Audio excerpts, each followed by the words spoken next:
Assalamualaikum student. Today we are going to study about the structure of microspore. In our last lecture we have studied how the microspore is being formed. Structure of the anther we have studied. In that structure of the anther we come to know that the anther is the site where the tetrad pollen grain is formed.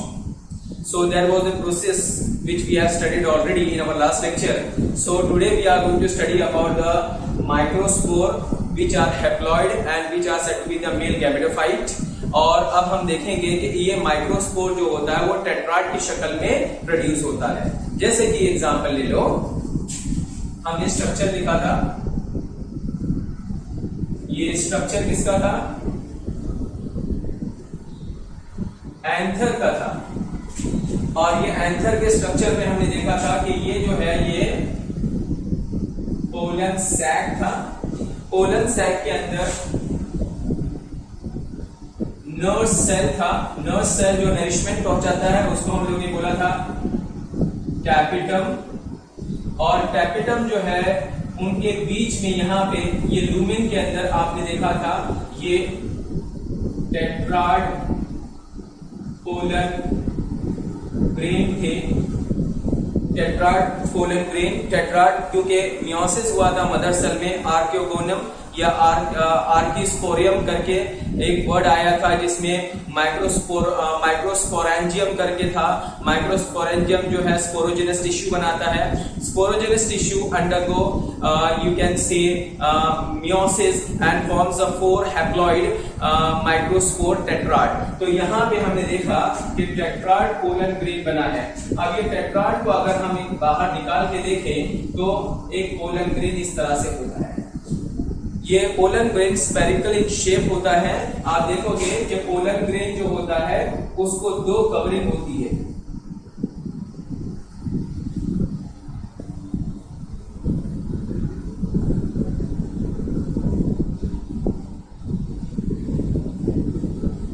ये pollen grain है और pollen grain जो है ये nucleus है pollen grain में. This is what pollen grain. ये pollen grain जो है ये एक उसमें न्यूक्लियस होता है. ये जो है वो ये न्यूक्लियस, ये साइटोप्लाज्म, ठीक है. ये जो अंदर का लेयर है इसको बोलते हैं इंटाइन और ये बाहर का जो लेयर है इसको बोलते हैं एक्साइन. ये एक्साइन और इंटाइन दोनों मिलके स्पोरोडम बनाते हैं. इसका मतलब यहां मैं साइटोप्लाज्म यहां लिख देता हूं. ये है साइटोप्लाज्म. ये एक्साइन और इंटाइन मिलके स्पोरोडम बनाते हैं. क्या बनाते हैं? स्पोरोडम. तो ये जो मैंने बताया पोलन ग्रेन स्ट्रक्चर, तो ये पोलन ग्रेन स्ट्रक्चर जो है आप देखोगे कि यहाँ पे कुछ इस तरह से जो अगर एक्साइन कंटिन्यूएशन होता है लेकिन यहाँ पे इस तरह से पोर होते हैं. मतलब कंटिन्यूएशन. ये जो एक्साइन होता है वो एक मटेरियल का बना होता है. जैसे अभी समझ लो कि ये क्या है, एक पोलन ग्रेन है. इसी तरह पोलन ग्रेन होता है ऑलमोस्ट स्फेरिकल.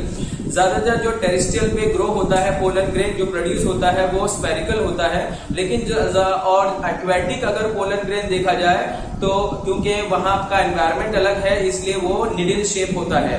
तो यहाँ पे आपको ये दोनों चीज याद रखना है कि जो इनका अलग अलग शेप होता है. अगर ये टेरेस्ट्रियल हैं तो mostly they are spherical in shape, round in shape. लेकिन अगर एक्वेटिक हैं तो ज्यादातर ये क्या होते हैं, निडल शेप होते हैं. वो एनवायरनमेंट को एडजस्ट करने के लिए और पॉलिनेशन लाने के लिए. तो ये पोलन ग्रेन है. पोलन ग्रेन के बीचों बीच क्या है, न्यूक्लियस है. न्यूक्लियस जो है और फिर उसके बाहर जो है वो साइटोप्लाज्म है. बाहर के दो एक्सटर्नल कवरिंग है, एक इंटरनल कवरिंग है जिसको इंटाइन कहते हैं. एक्सटर्नल कवरिंग को एक्साइन कहते हैं. दोनों को क्या बोलते हैं, स्पोरोडम. अच्छा, अब ये क्योंकि कंटिन्यूस कवरिंग नहीं है, बीच बीच में आप देखोगे कि पोर फॉर्मेशन ये डिसकंटिन्यू है. इसको पोर बोलते हैं. पोर या जम पोर यू कैन से जम पोर. ये जम पोर होता है. अब एक्साइन जो होता है एक्साइन काय का बना है? एक्साइन कौन से मटेरियल का बना है? एक्साइन जो बना है वो स्पोरोपोलिनिन का बना है। स्पोरोपोलिनिन ये एक मटेरियल होता है स्पोरोपोलिनिन, बहुत ज्यादा टफ और बहुत ज्यादा स्ट्रॉन्ग होता है because it protect the pollen grain from the biological and chemical decomposition.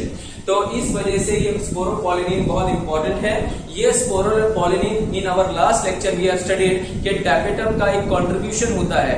Tapetum not only nourishes the growing tetrad pollen grain but also it helped in formation of you can say sporopollenin, and this sporopollenin is very tough and it is non degradable and biodegradable। इसका मतलब क्या होता है कि chemically और biologically वो degraded नहीं हो सकता। अंडरस्टूड और नॉट? नाउ एक्साइन तो ये हो गया, इसके अंदर जो था वो क्या था? इंटाइन।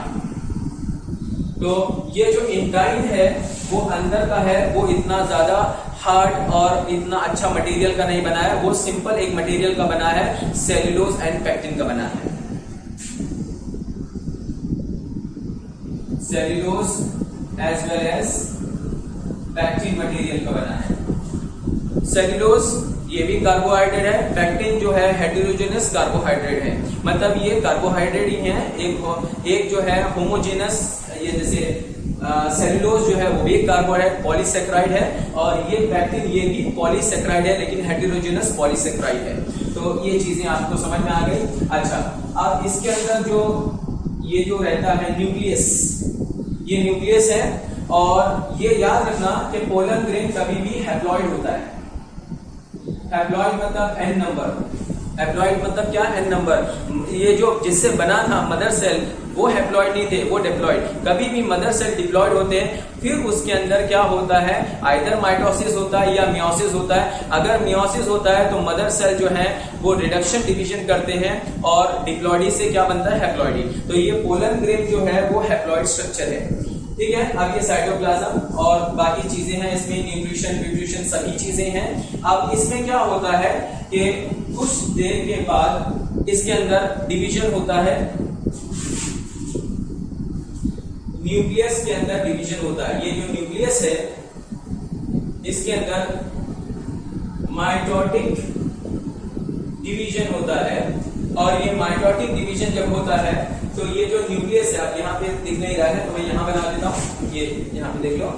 तो ये जो पोलन ग्रेन है उसके अंदर डिवीजन हुआ, और डिवीजन होने के बाद क्या हो गया? दो न्यूक्लियस के दो पार्ट हो गए, एक बड़ा और एक छोटा। तो जो बड़ा सेल है उसको वेजिटेटिव न्यूक्लियाई बोलेंगे, और इसको जेनरेटिव न्यूक्लियाई और सेल बोलेंगे। वेजिटेटिव सेल भी बोल सकते हैं, मतलब दो हिस्से हो गए। माइटोटिक डिवीजन आया, माइटोटिक डिवीजन में क्या हो गया कि न्यूक्लियस जो है दो में डिवाइड हो गया। जो छोटा सेल बना वो जनरेटिव न्यूक्लियाई कहेंगे या generative cell you can call it, और जो बड़ा है उसको वेजिटेटिव न्यूक्लियाई। तो ये इसका सेकेंड स्टेज हो गया। अब इसके बाद तीसरा स्टेज,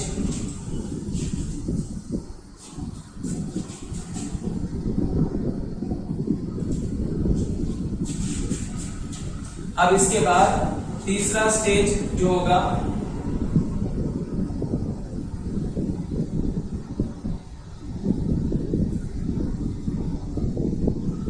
एक्चुअली ज्यादातर देखा ये गया है कि अगर एक जंप पोर है तो it is a characteristic of monocot, और अगर तीन जंप पोर है, जैसे एक दो, यहाँ दो हो गया और एक यहाँ सपोज तीन हो गया, अगर तीन जंप पोर अगर देखने को मिलते हैं तो ये डाइकॉट की कैरेक्टरिस्टिक है। इफ वन जंप pore is present it is a characteristic of monocot, and if three are present it is a characteristic of dicot. अभी हम देखेंगे जंप पोर का क्या काम करता है। अब क्या होता है कि ये जो वेजिटेटिव सेल है, वेजिटेटिव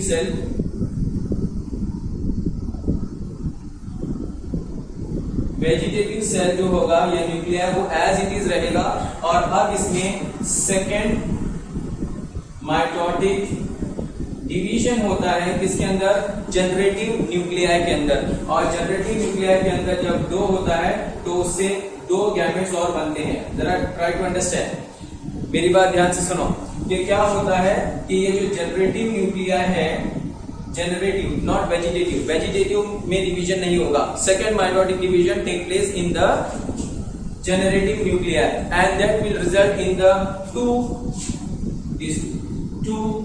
male gametes। ये 2 मेल गैमेट्स जब बन जाते हैं तो ये ज्यादातर 2 सेल स्टेज है और ये 3 सेल स्टेज है। मेरी बात ध्यान से सुनना, क्या होता है कि ये जो पोलन ग्रेन बना ये अभी तरफ पूरी तरह से मैच्योर नहीं है, डिहाइसेंस नहीं होगा। फिर उसके बाद ये 2 सेल स्टेज होगा। जब ये 2 सेल स्टेज होता है तो अक्सर जब पोलन ग्रेन, मैंने लास्ट में बताया था कि ये जो है, ये जो पोलन सैक है आपस में मर्ज हो जाते हैं और ये ओपन हो जाता है, ये भी आपस में मर्ज हो जाते हैं और ये ओपन हो जाता है।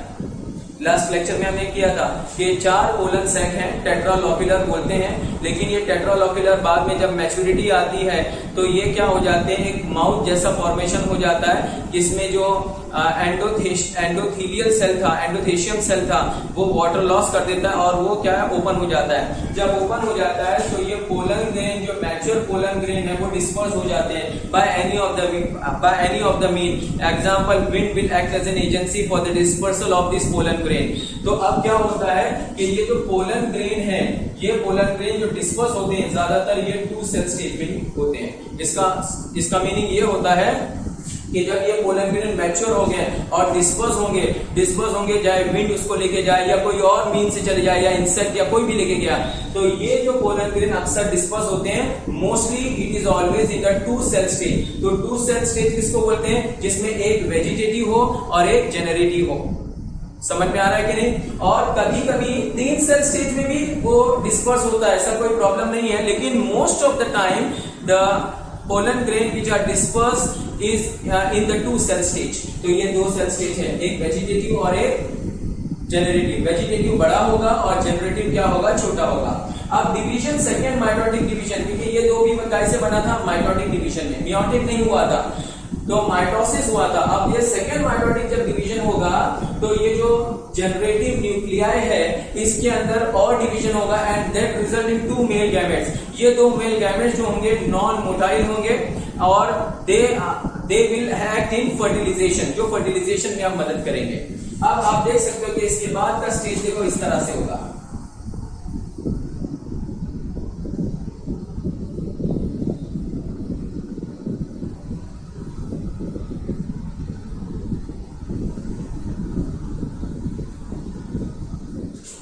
ये पोलन ग्रेन जर्मिनेशन हो रहा है। इसका मतलब जब पोलन ग्रेन डिस्पर्स होता है और डिपॉजिट होता है अंदर स्टिग्मा।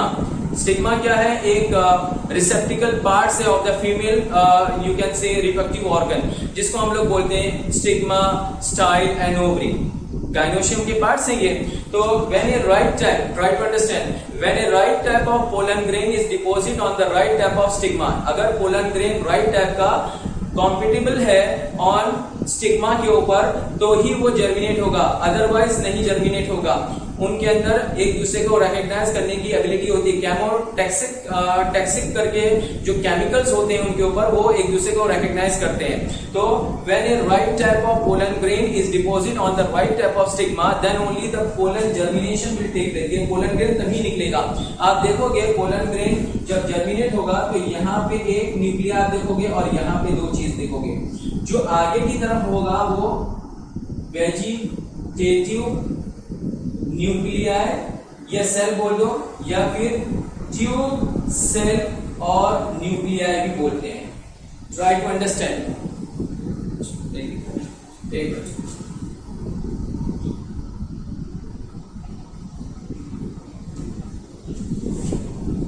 ये आगे की तरफ जो एक न्यूक्लियस जो होगा उसको बोलते हैं वेजिटेटिव न्यूक्लियाई, ठीक है, और इसी को बोलते हैं ट्यूब न्यूक्लियर या ट्यूब सेल, इनके दो नाम हैं। जैसे मैंने बताया था वेजिटेटिव न्यूक्लियर जो कि उसमें कोई डिवीजन नहीं, डिवीजन किस में आया था, जनरेटिव न्यूक्लियर में आया था। तो वेजिटेटिव न्यूक्लियर और tube nuclear will remain as it is, वो लीड करेगा और उसको जो फॉलो करेंगे वो दो मेल गैमेट्स हैं, ये देखो एक और एक ये। तो ये सपोज फर्स्ट मेल गैमेट और ये सेकेंड मेल गैमेट। अंडरस्टूड और नॉट? तो ये क्या हो गया बेटा, ये स्ट्रक्चर है। ये क्या था, एंथर था। एंथर जब डिहाइसेंस करता है पोलन ग्रेन को डिस्पर्स करता है, तो वो टाइम पोलन ग्रेन ज्यादातर 2 सेल स्टेज में होता है पहला। लेकिन बताना तो हमें 2 सेल स्टेज पहुंचा कैसे। पहला वो एक सिंगल सेल होता है, एक सिंगल न्यूक्लियस होता है, यूनी न्यूक्लिएटेड होता है, फिर वो बाई न्यूक्लिएटेड होता है, फिर वो ट्राई हो जाता है। तो यूनी न्यूक्लिएटेड रहेगा, साइटोप्लाज्म रहेगा, एक्साइन रहेगा, इंटाइन रहेगा। एक्साइन काय का बना है, स्पोरोपोलिनिन का बना है। It is very very strong and tough and non degradable. ना बायोलॉजिकल डिकम्पोजिशन होता है ना केमिकल डिकम्पोजिशन होता है, और उसके अंदर का जो है वो सॉफ्ट होता है जिसको बोलते हैं intine, and it is made up of cellulose and pectin. ठीक है, but it is not continuous at intervals. It shows some types of pore. If one pore is present, it is a characteristic of monocot. If more than one, that is most of the time 3 से ज्यादा नहीं होता, 3 अगर पोर है तो ये dicot की characteristic है। फिर उसके बाद फर्स्ट माइटोटिक डिवीजन जब होता है तो एक न्यूक्लियस किसमें डिवाइड होता है, 2 न्यूक्लियस में। 2 न्यूक्लियस जो है एक वेजिटेटिव होगा और एक जनरेटिव। जनरेटिव जो है उसमें फर्दर डिवीजन होगा, 2 मेल गैमेट्स बनेंगे और नॉन मोटाइल होंगे। इस तरह से जब pollen grain is deposited on the right type of stigma, they start germinating. They gives out the pollen tube. ये जो ट्यूब निकला है इसको पोलन ट्यूब बोलते हैं। ये पोलन ट्यूब कहां से निकला है, जर्म पोर से। मतलब ये क्या था, जर्म पोर। तो जर्म पोर से ये पोलन ग्रेन निकला है और कहां तलक जाएगा, ये जाएगा ओवरी तलक और वहां उसको फर्टिलाइज करेगा। तो दैट इज अ डिफरेंट, हम जब हम फर्टिलाइजेशन पढ़ेंगे तो that time you will come to know what are the procedure और किस तरह से फर्टिलाइजेशन होता है। अब मैं देख रहा हूं उसमें कुछ पॉइंट हमारे छूट तो नहीं गए हैं। ये एक टिपिकल पोलन ग्रेन, ये जो मैंने बनाया, it is a typical pollen grain and it is a non motile. Pollen grain non motile होते हैं, इसी वजह से they required some agencies for the dispersal, either wind, insect or by bird or by any other mean, and they are always haploid, uninucleated, unicellular as well as uninucleated. Unicellular because they are made up of single cell, and also only one nucleus is there. After you will get 2 nuclei. Axine and intine together form sporoderm that we have already studied. फिर उसके बाद sometime, हाँ ये exine जो होता है, ये exine पे कभी कभी क्या होता है, स्पाइनी स्ट्रक्चर आ जाते हैं और कभी कभी एकदम स्मूथ होता है।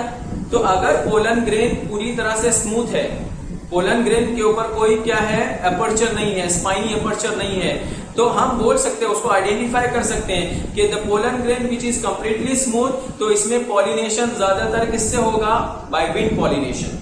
और अगर उसके ऊपर स्पाइनी स्ट्रक्चर दिखाई देंगे तो मोस्टली दिस पोलन ग्रेन जो होगा वो जो पॉलिनेशन करेगा वो ज्यादातर इंसेक्ट से होगा। स्पाइनी नेचर इंसेक्ट के लिए रहता है और स्मूथ जो होता है वो विंड से होता है। तो when the pollination take place by the wind, the pollen grain are usually the exine are smooth. When they have got spiny aperture, तो वो होता है ज्यादातर किससे, इंसेक्ट से होता है, इंसेक्ट उसको कैरी करते हैं। ठीक है बेटा, okay. During germination pollen tubes comes out. ये जर्मिनेशन है, मतलब जब पोलन ग्रेन राइट टाइप का पोलन ग्रेन जब राइट टाइप का स्टिग्मा के ऊपर डिपॉजिट हो जाएगा तो उसका जर्म ट्यूब बाहर आएगा, then only it will come, otherwise it will not germinate. ठीक है, इसीलिए मैंने कई बार बोला right type of pollen grain और deposit on the right type of stigma. ऐसा नहीं कि पोलन ग्रेन अंगूर का किसके ऊपर जा रहा है, वाटरमेलन के ऊपर जा रहा है, और अभी डिफरेंस देख लो कितना है, तो it is not right type. फिर इसके अलावा आपने देखा बेटा कि एक्साइन मैंने बताया, एंटाइन बताया, फिर जनरेटिव जर्म पोर भी मैंने बताया। इसके अलावा इन लोग ने कुछ नहीं दिया। मोस्टली 2 सेल स्टेज जो होता है वो ज्यादातर डिस्पर्स होता है और डिस्पर्स होने के बाद वो क्या है, ये फर्टिलाइजेशन लाता है। अब इसके बाद है गाइनोशियम के बारे में बताया, फीमेल रिप्रोडक्टिव ऑर्गन, और उस फीमेल रिप्रोडक्टिव ऑर्गन के जो हमने 3 पार्ट पढ़े, कार्पल एंड ऑल, उसके अंदर फिर हम पढ़ेंगे कि ओव्यूल का स्ट्रक्चर कैसे होता है। तो ये ये इसको मेल गैमेटोफाइट्स भी बोल सकते हैं, बुक में दिया है मेल गैमेटोफाइट। और अब इसके बाद हम फीमेल गैमेटोफाइट पढ़ेंगे, लेकिन उससे पहले कि फीमेल गैमेटोफाइट किसमें प्रोड्यूस होता है, कौन सा स्ट्रक्चर, तो हम वो पढ़ेंगे गाइनोशियम। तो ये कंप्लीट हो गया। अब इसके बाद गाइनोशियम।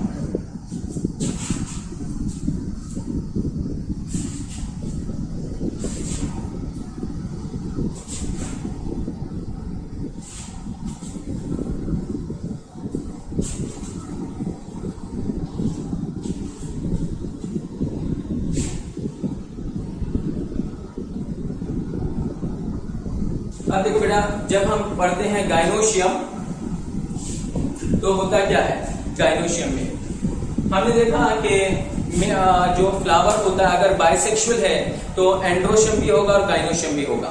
तो एंड्रोशियम क्या था, अभी एंथर पढ़ा हमने, डिटेल में पढ़ा एंथर के अंदर कौन से पार्ट्स हैं, कौन सा स्टेराइल पार्ट है, कौन सा फर्टाइल पार्ट है। तो अब इसी तरह गाइनोशियम अगर हम पढ़ेंगे तो गाइनोशियम जो होता है आप देखोगे इसको बोलते हैं स्टिग्मा, इसको बोलते हैं स्टाइल और इसको बोलते हैं ओवरी। अब ओवरी जब होता है ये स्टिग्मा, इसी के ऊपर पोलन ग्रेन आके डिपॉजिट हो जाएगा। ये पोलन ग्रेन अगर डिपॉजिट होना है उसको तो वो स्टिग्मा के ऊपर आके ही डिपॉजिट होगा और फिर वहां से क्या होगा, पोलन ट्यूब निकालेगा। तो ये तो खैर फर्टिलाइजेशन की बात है, वो हम बाद में भी पढ़ सकते हैं और बात का ही टॉपिक है वो। अब तुम देखोगे कि ये स्टाइल है और यहाँ ये जो ओवरी है इसके अंदर ओव्यूल है, ये ओव्यूल है फीमेल गैमेटोफाइट, और इसके अंदर आप देखो ओव्यूल जो है या एग बोलो, एग भी बोल सकते हो, ओव्यूल बोलो या एग बोलो एक ही बात है। तो आप देखोगे कि जहां पे वो अटैच है उसको हम लोग क्या बोलते हैं, प्लासेंटा। आप सभी को मालूम है, मैं मतलब हमने लास्ट टाइम भी हमने टैपेटम को कंपेयर किया था सर्टोली के साथ, जो मेल रिप्रोडक्टिव सिस्टम है उसके अंदर हमने देखा कि टेस्टिस के अंदर का अगर सेक्शन लेंगे तो जो लॉब्यूल्स निकलते हैं उसमें जर्मिनल एपिथेलियल सेल होते हैं और उसमें एक बड़े बड़े कोन शेपी सेल होते हैं जिसको हम बोलते हैं Sertoli. The main function is to nourish the sperm और मैचुरेशन में मदद करते हैं। सिमिलर वे हियर आल्सो कि ये जो ओव्यूल होते हैं, एग होते हैं, इनको प्लासेंटा जो है नरिशमेंट सप्लाई करता है। प्लासेंटा जो है, ये प्लासेंटा जो होता है ये नरिशमेंट सप्लाई करता है। तो अभी हम वो देखेंगे कि एनाट्रोफस ओव्यूल क्या है, ऑर्थोट्रोफस ओव्यूल क्या है। लेकिन गाइनोशियम समझ में आया। तो गाइनोशियम क्या है बेटा, ये गाइनोशियम एक फीमेल रिप्रोडक्टिव ऑर्गन है और फीमेल रिप्रोडक्टिव ऑर्गन में 3 पार्ट है जिसको हम बोलते हैं स्टिग्मा, स्टाइल एंड ओवरी। आपके बुक में और एक नाम दिया है, हमने पढ़ा था वो, जिसको बोलते हैं कार्पल। कार्पल क्या होता है, कार्पल। अब ये कार्पल क्या एक होते हैं कि 2 होते हैं, तो ऐसा माना गया है कि कोई बहुत सारे फ्लावर में एक नहीं होते, कई सारे होते हैं। अब ये कई सारे जब कार्पल होते हैं और एक साथ आपस में फ्यूज होते हैं या फिर अलग अलग होते हैं, फ्री होते हैं, तो उनको नाम दिया गया है। जैसे कि उन लोग ने दिया है एपोकार्पस, जो वर्ड है वो फ्री है, बुक में दिया है एपोकार्पस, बुक में दिया है apocarpous. What is apocarpous? Carpels are free, here the carpels are free. और एक होता है सिनकार्पस, यहां पे कार्पल्स आर फ्यूज टुगेदर। जैसे कि अभी तुमको बता देता हूं, ये एग्जांपल ले लो, ये एंथर है, ये एंथर है, एक एंथर, फिर 2 एंथर, फिर तीसरा एंथर, ऐसे कई सारे एंथर होते हैं फ्लावर में। चाइना रोज आपने देखा होगा, हिबिस्कस, ये जिसको हम शू फ्लावर भी बोलते हैं, चाइना रोज भी बोलते हैं। अब ये फ्लावर ये अगर अलग अलग हैं तो पॉली हैं, फ्री हैं।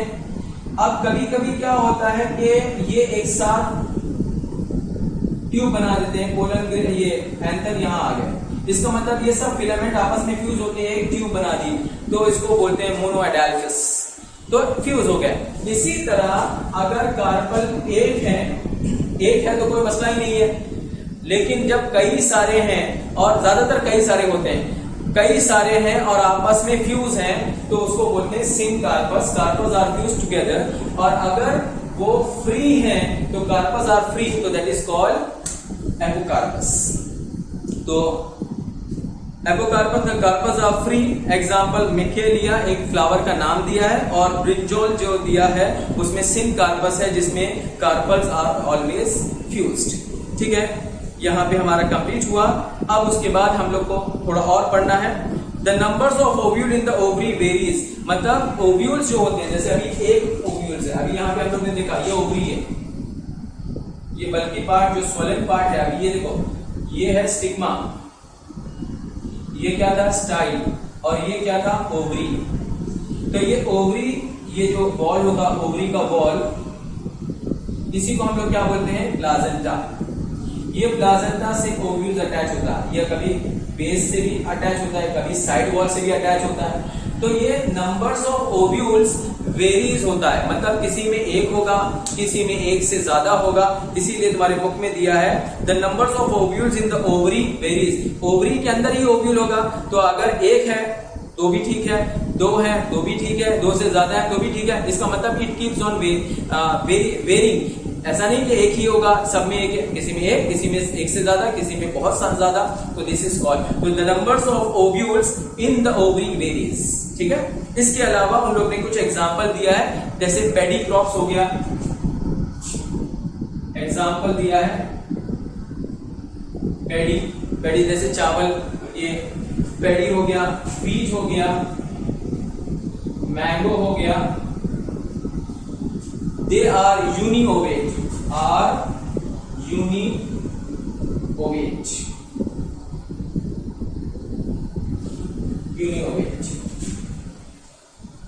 तो इसके अंदर एक सिंगल ओव्यूल्स होगा, मतलब इनके जो सीड होगा, जो भी पेडी क्रॉप्स में, वीट्स में, मैंगो में आपको एक ही ओव्यूल देखने को मिलेगा, इसीलिए यूनिओविलेट बोला गया है। और दूसरा एग्जांपल जो मल्टी ओविलेट, जो इसका एग्जांपल है उन लोग ने दिया है कि टोमेटो ले लो,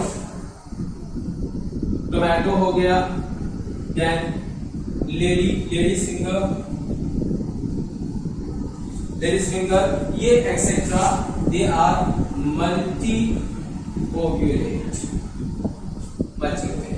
इसका मतलब ये हो गया कि ओव्यूल जो है ओवरी में वेरी करते हैं, किसी में ज्यादा है, किसी में कम है। जिसमें ज्यादा है उसको मल्टी ओविलेट बोलेंगे, जिसमें कम है उसको यूनिओविलेट, मतलब एक सिंगल है तो यूनिओविलेट बोलेंगे। ठीक है बेटा, तो फीमेल रिप्रोडक्टिव वर्ल्ड जो होता है इसको हम लोग, ये जो है हमारा, ये इसको फीमेल रिप्रोडक्टिव वर्ल्ड भी बोलते हैं। आपने पढ़ा था फ्लावर, कोई भी बाइसेक्सुअल फ्लावर को 4 वर्ल होते हैं, बाहर का कैलेक्स, यही सीक्वेंस में याद रखना, सीक्वेंस चेंज नहीं होता है। पहले कैलेक्स होगा, फिर करोला होगा, फिर एंड्रोशियम होगा, फिर गाइनोशियम होगा। तो जो फोर्थ वाला एसेंशियल वर्ल है जो रिप्रोडक्शन में काम करता है वो फीमेल रिप्रोडक्टिव वर्ल कौन सा है, वो गाइनोशियम है, जिसको हम लोग क्या बोलते हैं कार्पल भी बोलते हैं। अच्छा, इंडिविजुअल मेंबर्स, अच्छा तो ये गाइनोशियम हो गया, इसके इंडिविजुअल मेंबर्स को कार्पल बोलते हैं। जो इंडिविजुअल मेंबर्स होता है उसको क्या बोलते हैं कार्पल बोलते हैं। Apocarpous when the carpels are free, syncarpus when the carpels are fused। Example मैंने दिया, the numbers of ovule in the ovary varies and the example I have given you। Next time we are going to study about the structure of ovule। जो ovule इसके अंदर है, ये structure दिख रहा है आपको, ओवरी के अंदर ओव्यूल्स होते हैं, यूनिओव्यूलेट हमने पढ़ा, इसमें होगा पेडी क्रॉप्स में, बीज में, मैंगो में, उसका स्ट्रक्चर पढ़ेंगे। या अगर मल्टी ओव्यूलेट है लेडी फिंगर्स में या फिर टोमेटो में, तो ज्यादातर एक हम टिपिकल डायग्राम पढ़ेंगे किसका, एनाट्रोफस ओव्यूल। हालांकि बहुत सारे टाइप के ओव्यूल होते हैं, लेकिन जो टिपिकल ओव्यूल है जिसमें जो चीज होना चाहिए वो सब हम लोग क्या पढ़ेंगे, एक एनाट्रोफस ओव्यूल जो कि इन्वर्टेड ओव्यूल है। तो that time we will come to know कि ओव्यूल में क्या क्या चीज है और उसके अंदर एग कहाँ है जो फर्टिलाइजेशन में हेल्प करता है। Thank you student, next time will study about the anatropous ovule.